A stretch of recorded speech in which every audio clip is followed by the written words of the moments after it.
तालिबान का शासन हो और अजीबोगरीब फरमान ना आए, ऐसे कैसे हो सकता है। लेटेस्ट खबर यह है कि अफगानिस्तान में तालिबान सरकार ने शतरंज यानी कि चेस के खेल पर अगली सूचना तक बैन लगा दिया है।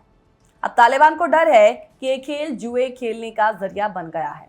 जानकारी के तहत कई रिपोर्ट इसे लेकर आई हैं। उस रिपोर्ट के अकॉर्डिंग अधिकारियों ने कहा है कि चेस के खेल को तब तक अनिश्चितकाल के लिए बैन कर दिया गया है जब तक सरकार का इस पर कोई रुख क्लियर ना हो जाए। हालांकि क्लियर तो है कि इसे बैन कर दिया गया है, लेकिन अनिश्चितकाल के लिए फिलहाल इसे बैन कर दिया गया है।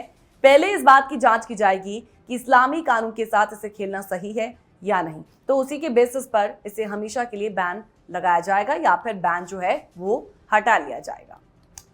अफगानिस्तान में ये पहला ऐसा खेल नहीं है जिस पर तालिबान ने बैन लगाया हो। सबसे खराब हालत तो वहां की महिलाओं की है। उन्हें किसी भी तरह के खेल में भाग लेने की इजाजत नहीं है। उनके लिए तो हर गेम ही वहां पर बैन है।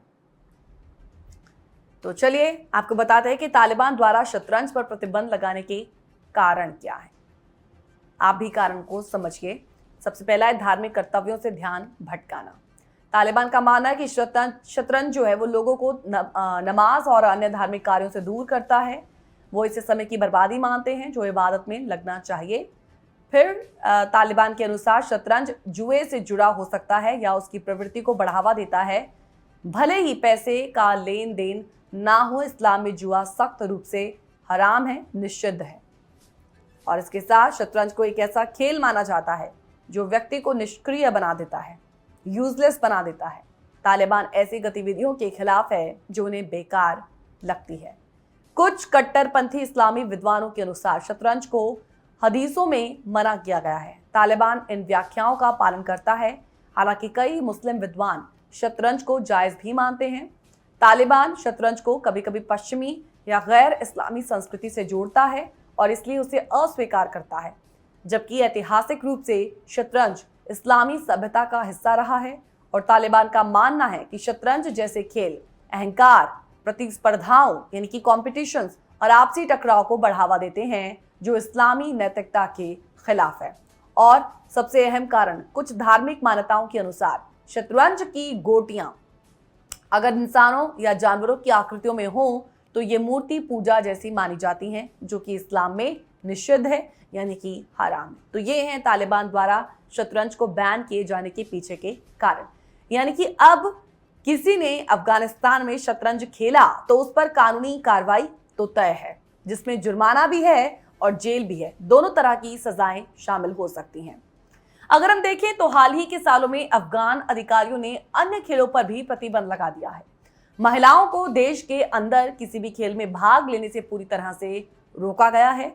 आप देखिए कि पिछले साल तालिबान अधिकारियों ने मिश्रित मार्शल आर्ट यानी कि MMA पर बैन लगा दिया था। क्यों लगाया था? क्योंकि ये हिंसा और शरिया कानून के साथ असंगति का आरोप है।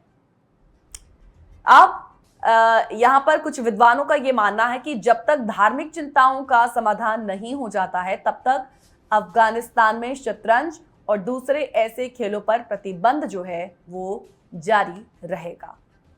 हाल ही के सालों में अफगान अधिकारियों ने अन्य खेलों पर भी प्रतिबंध लगा दिया है। महिलाओं को देश के अंदर किसी भी खेल में भाग लेने से पूरी तरह से रोक दिया गया है। पिछले साल तालिबान अधिकारियों ने मिश्रित मार्शल आर्ट, जैसा हमने आपको पहले बताया, उस पर भी बैन लगाया। चिंताओं का समाधान जब तक अब नहीं हो जाता है तब तक इन सभी खेलों पर प्रतिबंध रहेगा। लेकिन जब हम महिलाओं की बात करते हैं तो तालिबान का जो रवैया है महिलाओं के लिए हमेशा सख्त ही रहा है, क्योंकि वहां पर महिलाओं को लगभग सभी खेल गतिविधियों से दूर किया गया है। और जब इस तरीके के फरमान सुनाए गए तो इस फैसले की अंतर्राष्ट्रीय स्तर पर तीखी आलोचना भी हुई है। UN समेत कई मानवाधिकार संगठनों ने इसे महिलाओं के अधिकारों का हनन बताया और समाज को पीछे ले जाने वाला कदम बताया। हालांकि तालिबान ने यह नहीं बताया कि शतरंज चेस पर लगे प्रतिबंध की समीक्षा कब होगी और फिर इसे दोबारा शुरू करने के लिए किन मजहबी मानकों को पूरा करना होगा। तो ये अभी अनक्लियर है। शतरंज खिलाड़ियों और खेल प्रेमियों के लिए ये चिंता का विषय भी है और इस पूरी स्थिति से ये साफ हो गया है कि अफगानिस्तान में खेल अब सिर्फ खेल नहीं रह गया, ये मजहबी व्याख्याओं और सख्त शरिया कानून की कसौटी पर कसा जा रहा है। और जब तक इन कसौटियों की स्पष्ट परिभाषा नहीं मिलती, तब तक ना तो खिलाड़ी निश्चित रह सकते हैं और ना ही खेल रह सकता है।